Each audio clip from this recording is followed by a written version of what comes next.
When life throws you a curveball, how are you going to handle adversity? Welcome to the Fearless Mindset Podcast, where you're about to go on a journey as I interview security, business, and entertainment leaders on what it takes to stay fearless. I'm your host, Mark Ledlow, and enjoy today's episode.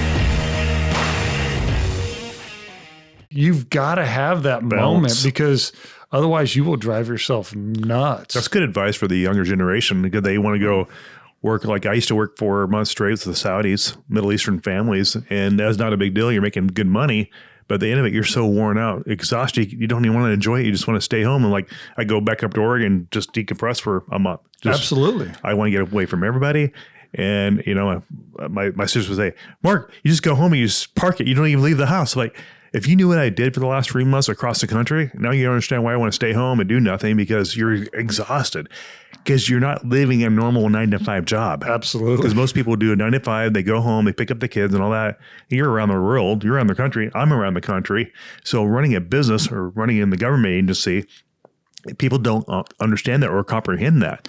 And people say, my sister goes, Mark, you need to get married. I'm like, I'm running 3 businesses. When do I have time to get married? Yeah, I'd like, it'd be nice to, find somebody and just chill out with and have a blast, live life. But there's a cost to, what we do. Oh, absolutely. Absolutely. I'm actually really surprised my wife hasn't divorced me. And when I first started looking into this, my kids were at a young age, and my hat's off to the guys that I work with that do have young kids. I don't know how they do it. I was fortunate enough. I mean, of course, they weren't any positions available when I was looking into it, but I started inquiring about it, and I was talking to them about how much time that they spend and what they do and the diversity of it. And I was like, I wouldn't be able to spend any time with my kids. So what is your best advice to the young generation for getting balance? Is it working those ungodly hours to get experience? Or what would you say to your younger version of John Fisher before you took that government job that you have now, for them to be successful, to have balance, maybe they want to have a family, they're in their 30s and they want to be successful in this industry, but they're trying to figure out the secret recipe because they're online, they're searching for a training school and what to do, and they're applying for jobs that they're just not getting the traction. What's your advice? Well, I wish I had a good, solid answer. I can say those that are single have it better because they're at liberty to do a little bit more. I'm very fortunate for my wife and her understanding.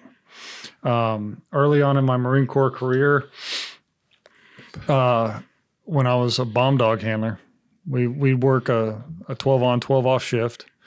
And when you were off, you were on call on a rotation. And it never failed. Back then, I'm dating myself, we had a pager.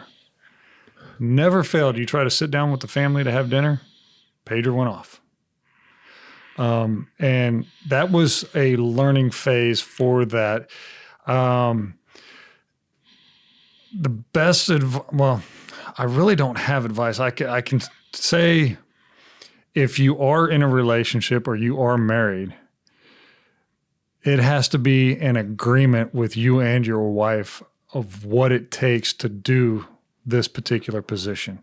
I've seen some people that have been applied, accepted, didn't even start day one. I've seen people that have applied, accepted, made it through a day, made it through a week. And sometimes it was them. They said, okay, this isn't for me. Mm-hmm. Others, it was their significant other. Because it is very time demanding and very unpredictable. So my wife, of course, COVID, but we're lucky if I get a long weekend or a week of vacation. Most of my time that I've taken off is to be able to complete things around the house that have been neglected because of not being there. But I'm also a very hands-on person. I'm very OCD. I like things a certain way. Mm-hmm. But you have to have a good understanding of what you're getting into. And you may start off thinking, yeah, it's this. it's not all, it's probably the most unglorified position because you get to go to, I've seen and done a lot of things that I never would have been able to do.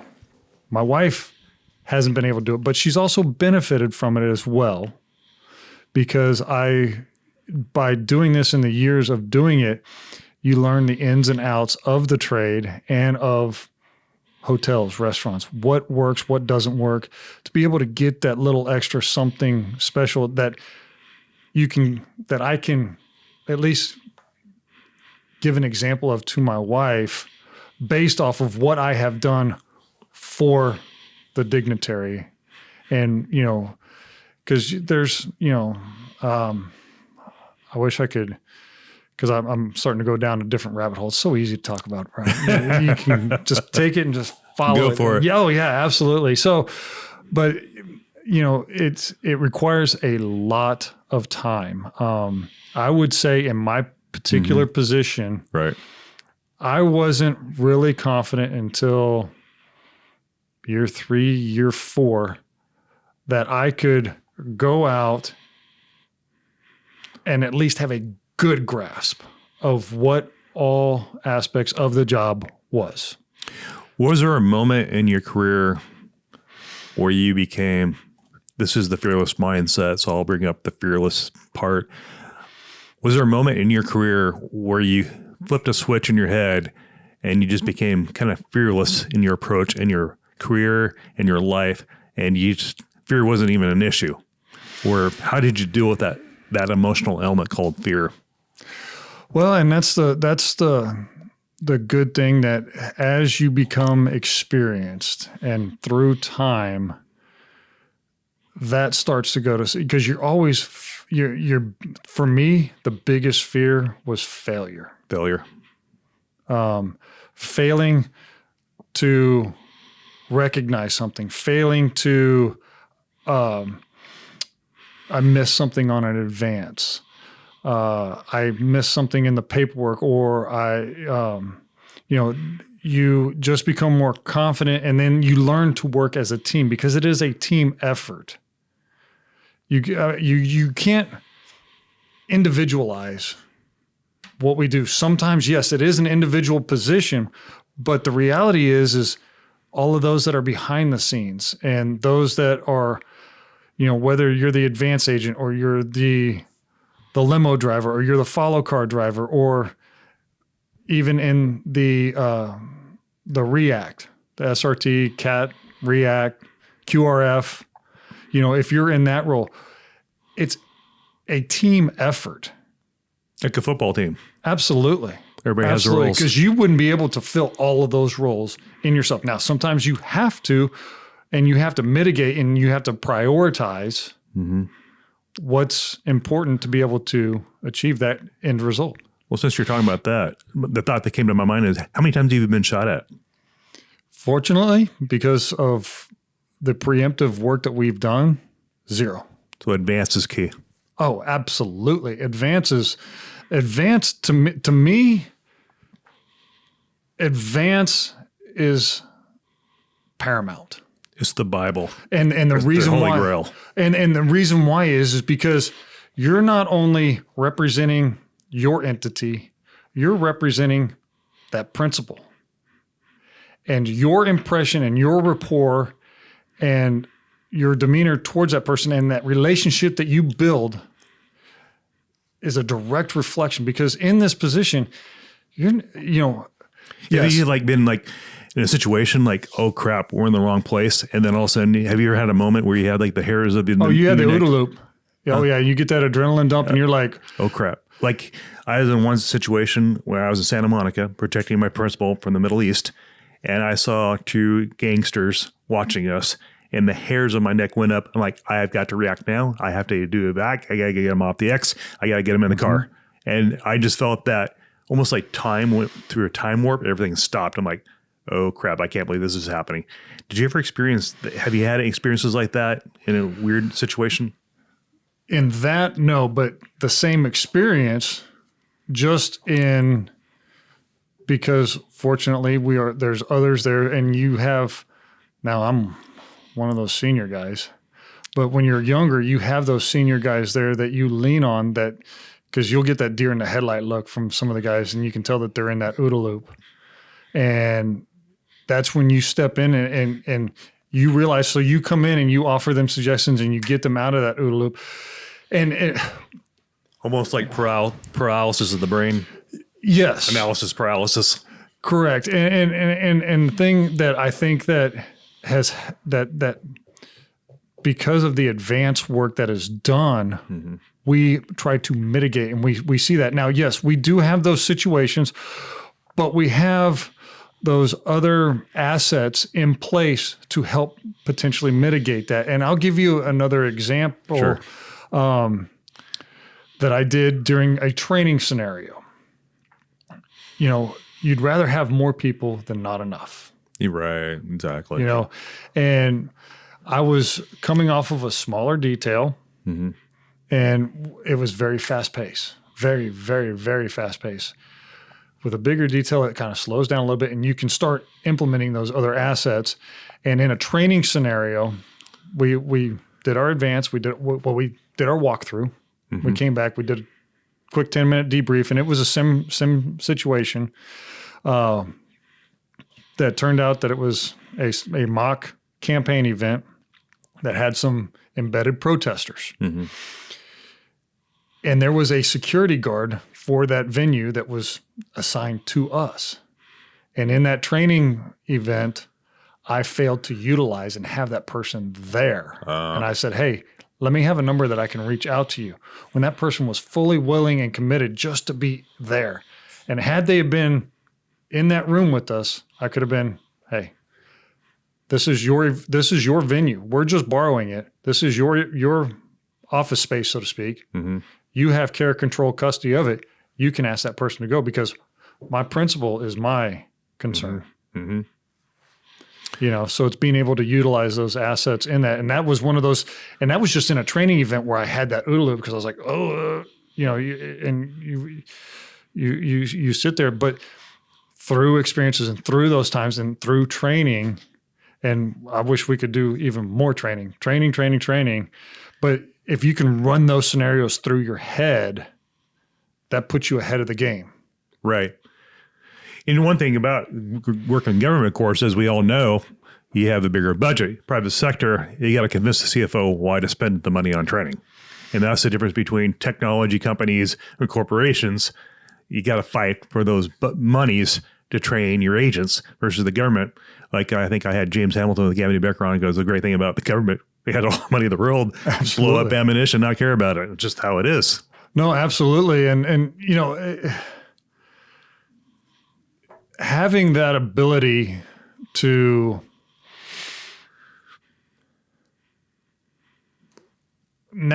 pretty much now I'm at a point, unless it was a really, really, really big event, of course we can pull other assets. And that's where I'm trying to, when I look at things, I try to look at it from the private sector aspect. Yeah. Not disregarding and putting aside what I'm doing, but I sit back at night and I do my own after action after every night, and I try to apply that situation in the private sector and what I could or could not have done, what I would not have available. So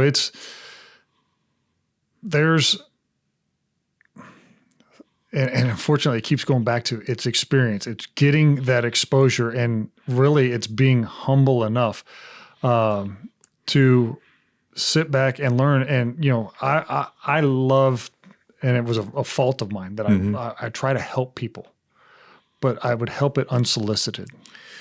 You know, when I talked to Byron Rogers and Elijah Shaw and Christian West, they all had the same consensus of people ask the same question, you know, all on their podcasts. Everybody asks the same thing: how do I break in this industry?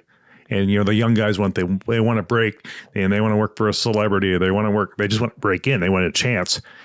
What have you heard or seen out there in the field for them to do that? What is your advice for them to break in? Because everybody in the younger generation listens to the podcast. How do I break in and become a bodyguard? What is your advice? Have them Well, I'm asking that same question myself. Interesting. And you got 20 years experience in the government. Well, I mean, back when I was in the Corps, I did some Secret Service support. So I was able to observe and interact with them directly, and I've interacted with service multiple times in my current position. But yeah, and I'm going to reiterate what they said. You have to get your foot in the door. You have to learn. And as you learn, you'll get that confidence. You'll be tasked with more. You can also ask to be challenged with more, but you don't want to be overzealous, because if you're overzealous, it is a process. And unfortunately, there is no answer to where you're going to come in and automatically say, yes, I'm going to protect this celebrity. Not going to happen. Not going to happen. I would say realistically, I mean, I would be happy to just go on and advance in the private sector when I retire, to get that experience. So that way I can see how it differentiates from my knowledge and what I can take to, and I may be able to contribute something to it. It's a reciprocating business. Interesting. So you've already seen the differences from the private sector to the public sector. You've seen how the differences are. I've seen it in the government sector, how private works, but I haven't been able to see it from the private sector. Okay. If that makes sense. It totally sense, yeah. You know, because it's knowledge. It's getting that knowledge and putting that cliche, that extra tool in that toolbox. I mean, you're constantly learning. Now, would you say people are given the DNA to be a protector? Is that kind of what you see out there? People that are good at are given that DNA. They're just made to protect things. They're just made for that. There is a certain level of instinct. Yes. Okay. For example, I know. I say no. I have you. If you have difficulty looking at, 2, 3, 4 steps ahead, it's going to be very difficult doing that, because there's, especially if you come in on a day that you have an open schedule and there's OTRs, you could go, there could be a fundraising event that comes up at the last minute. There could be a private dinner. There could be a public dinner. There's so many different variables that it could just take you different ways, and you have to be able to adapt, work that in, and make the best of what you've got. There is, I forget, it may have been Elijah. There's textbooks, which is great. I mean, I'm starting to read books now that I'm getting off of people that you've had on your podcast. Shout out to all the authors out there that are supporting this industry. Which book have you enjoyed the most? Well, I'm starting.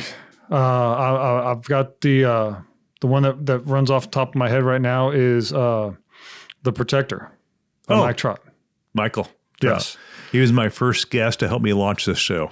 And then shout out to Michael. I'm looking at, I listened to Elijah Shaw, I'm Byron Rogers, and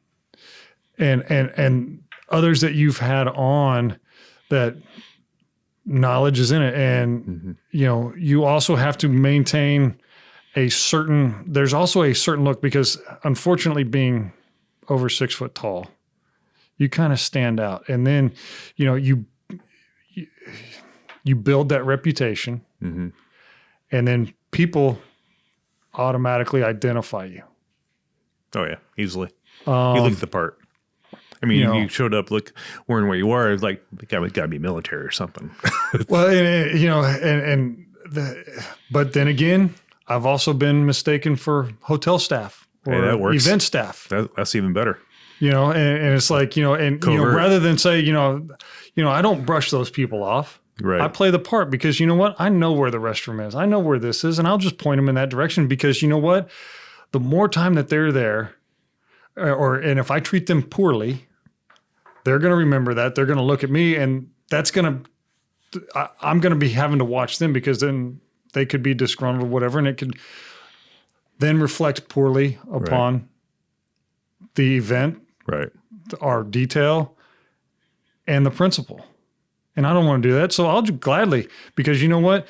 If I can tell them where the restroom is and get them out of my view or out of my zone, so to speak, more power to it. Well done. You know, because the more time that they're in there, the less time you're paying attention to what's going on and what's going around. Well said. Well, folks, we covered a lot of content on this show. He flew out on a protective detail at Beverly Hills with his for his principal, and he's out here and wanted to join me. We've been talking about doing this for about a year, and we finally made it happen a year later. And for the folks that don't know who this is, it's John Fisher. He's come up from Texas, and I just wanted him to share a little bit of his story. And you can follow us on YouTube under Mark Ledlow. Please subscribe. We're building that base. And you can find me on iHeartRadio, Amazon, and all those other podcast platforms. And I listen to it, and I take. I mean, there's good information out there that you present, and you know the resources, the networking, and every time I listen to a podcast, I'm either looking up a book, or I'm looking at a LinkedIn profile, or I'm looking at their website, looking at that resource to, you know, they may or may not see that I follow them or that I'm, you know, looking at it. But yeah, on this particular deal, to advance is key. You hear that, folks? If the Secret Service does it for the president, John Fisher does it for his principal. So it's very effective. He hasn't had one shot, one shooting, and so it must be effective. So do your homework, folks. And being that we hit 10,000 downloads this month, I have to give a shout out to Michael Trott. Thank you so much for being on my first guest of my show, even though I was a nervous wreck, and helping me launch that. And please check out Michael Trott's book, The Protected. It's on Amazon. I highly recommend it. I worked with Michael Trott on a high-profile detail a few years back, and a great mentor, a good friend of mine as well. And thanks to John for his time. For driving. Thank you. It's been an honor. 2 hours down here. And thanks for Christopher. He's got a hot date to go on with his wife here, so he's going to kick me out of the show here soon. So Chris has been instrumental in this show as well with Salescast. And can't thank you all for being a part of it. Thanks for the guest. And thanks for the audience, listening to this. And continue to add value. Our next guest will be Dean Stout. He was the British Special Forces from Britain. He lives here in LA. He's got a couple TV shows coming on. He'll be on May 10th, or I think May 10th or May 11th. I'm going to try to do a live LinkedIn thing. We'll be doing some marketing on that. So stay tuned to that show, and we'll keep rocking and rolling. And that will wrap us up. And thanks for following me on all my socials, the Mark Ledlow, and everywhere else I'm on social media. So I hate doing that stuff, but it's necessary to feed the interest out there. You got to be there. Any final words? Oh, no, the social media is a necessary evil, unfortunately, in this day and age. I absolutely hate social media. Well, yeah. I mean, you hate it, but you need it, and you kind of have to utilize it. But no, you got to, unfortunately. Yeah, there's good information. Mark's bringing great information out there. Thank you. And it's unfortunately, there is no quick entry. You have to pay your dues. You have to humble yourself and, you know, observe what's going on, soak it in like a sponge. And if you think that you've got it down, better think again, because it's ever changing. I mean, look at the climate that's happening over in the Ukraine and how that's bleeding over, and with the way the economy's going. Mm-hmm. You know, I mean, it's absurd, and you know, you need to be a sheepdog amongst all the sheep out there. Good point. And Peter Morton was just on my show last week, so we'll be dropping that I think next week. And there'll be 2 episodes with him on. He's got resources on the Ukraine, given his analysis of what he thinks Putin may be doing next move. So stay tuned for that one. So that's all, folks. Thanks for tuning in, and we'll be dropping more podcasts each month and maybe wrapping up to 2 podcasts a week. We'll see how this goes. I got to talk to my team with Chris and all that, and we got more stuff coming your way. And we'll be at the ATAP conference in August in Anaheim. Looking forward to that, so we'll see you there also. Thanks for tuning in, and we'll catch you on the next episode.